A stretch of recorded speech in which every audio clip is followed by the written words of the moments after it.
आप देख रहे हैं दिल्ली अप टू डेट। नमस्कार, आप देख रहे हैं दिल्ली अप टू डेट और मैं हूं आपके साथ शिवानी मोरवाल। इस वक्त हम बीजेपी के जिला कार्यालय में मौजूद है और मेरे साथ महामंत्री डॉक्टर अमित जी मौजूद हैं। हमसे बात करते हैं। सर, अभी हाल ही में 1 साल हुआ है पूरी टीम को, कैसा रहा है 1 साल और क्या क्या कार्य अभी हुए हैं और क्या क्या अभी बाकी है? 1 साल में हमने क्या क्या कार्य किए? शिवानी जी का बहुत अच्छा प्रश्न था। शायद ही जिले के जितने अब तक जिला के अध्यक्ष बने हैं उनके टाइम के अंदर इतने कार्य होंगे जो पिछले 1 साल के अंदर कार्य हों। इस 1 साल के अंदर हमारे जो सबसे बड़ी हमारे टाइम के ऊपर एक आपदा आई, वो आई कोरोना काल की आपदा।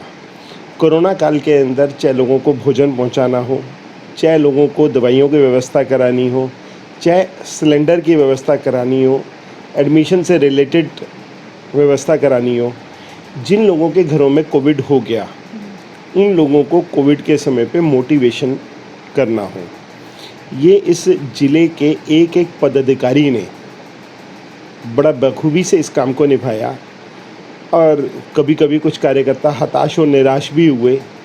मेरे को जब कोविड हुआ तो मैं भी कुछ टाइम के लिए बीच में थोड़ा सा परेशान हुआ।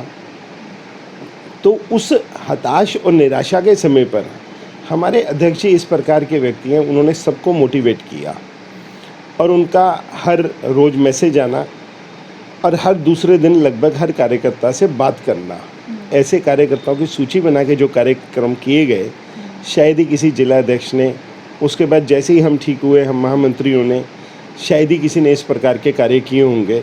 किसी हमारे जानकारी के अनुसार किसी ज़िले में इस प्रकार से कार्य नहीं हुए जितने इस ज़िले के अंदर कार्य हुए। लोगों को जो बीमार थे उन लोगों को भोजन पहुंचाने की व्यवस्था से लेकर, जिसके घर में बीमार हैं अब उन्होंने उसको घर के अंदर आइसोलेट तो कर दिया, खाने की व्यवस्था कई बार नहीं हो पा रही थी, ऐसे लोगों को खाने की व्यवस्था कराना, ये हमारे ज़िले ने बहुत बड़ा कार्य किया। मतलब कि जो पूरा 1 साल बीता है कोरोना काल के अंदर बीता है। हाँ सर, अभी बाई इलेक्शन भी गए हैं और सभी को पता है कि बीजेपी इस बार खाता भी नहीं खोल पाई है, तो एमसीडी को क्या तैयारी है? एमसीडी चुनाव आने वाले 2022 में, जिले में क्या तैयारी चल रही है अभी?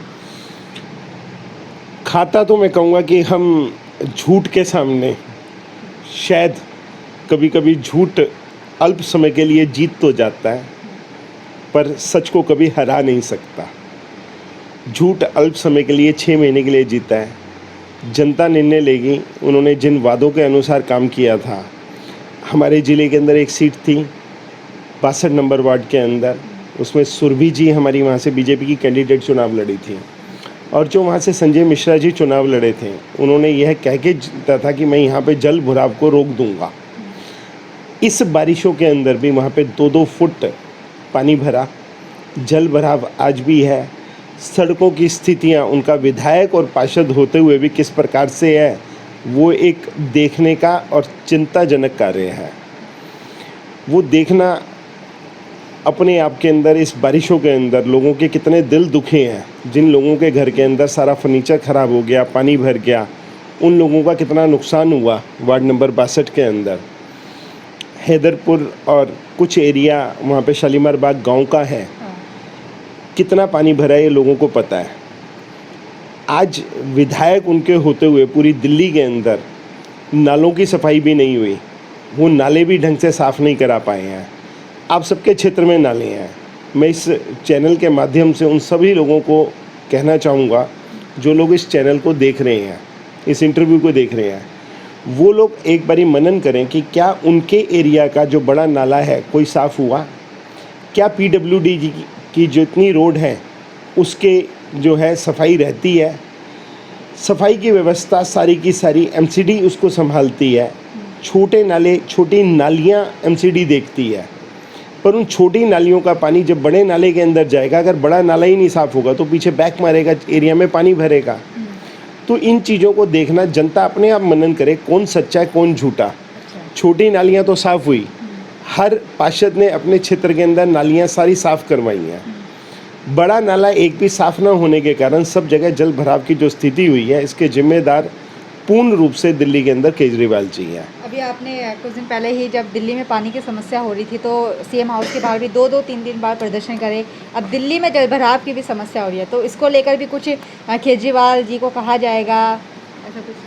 केजरीवाल जी को उच्च नेतृत्व कह रहा है, उच्च नेतृत्व बार बार उन्हें आगाह करता रहता है, पर मुझे लगता है कि केजरीवाल जी ने कहा कि दिल्ली में पानी नहीं आ रहा, कई जगह पे ये कंप्लेंट हुई, तो उन्होंने कहा कोई बात नहीं, इतना पानी भरवा देता हूँ, पानी का लेवल दिल्ली का ऊंचा हो जाएगा तो लोगों के घरों में पानी आने लग जाएगा।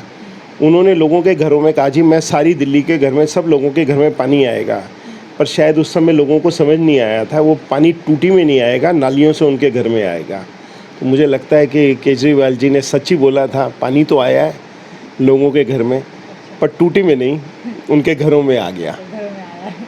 ये थे मेरे साथ डॉक्टर अमित नागपाल जी, जिन्होंने बताया कि किस तरह से इस बार चुनाव की तैयारियां हो रही है और एक साल इनका कैसा रहा, और साथ ही साथ जो इन्होंने निशाना साधा है आम आदमी पार्टी पे, वो भी आपने देखा है कि जो केजरीवाल जी ने वादे करे थे कि इस बार जो पानी तो घर तक आएगा, पर किस तरह से आएगा, और कि आपने ये भी देख लिया होगा कि जलभराव किस तरह से हुआ था दिल्ली में। अब देखते हैं कि आगे वाले चुनाव में क्या होता है, क्योंकि 2022 में एमपीडी का फाइनल चुनाव है, उसमें कौन जीतता है और कौन हारता है। कैमरामैन सौरभ के साथ मैं Shivani Morwal, Delhi up to date. Bureau report, Delhi up to date.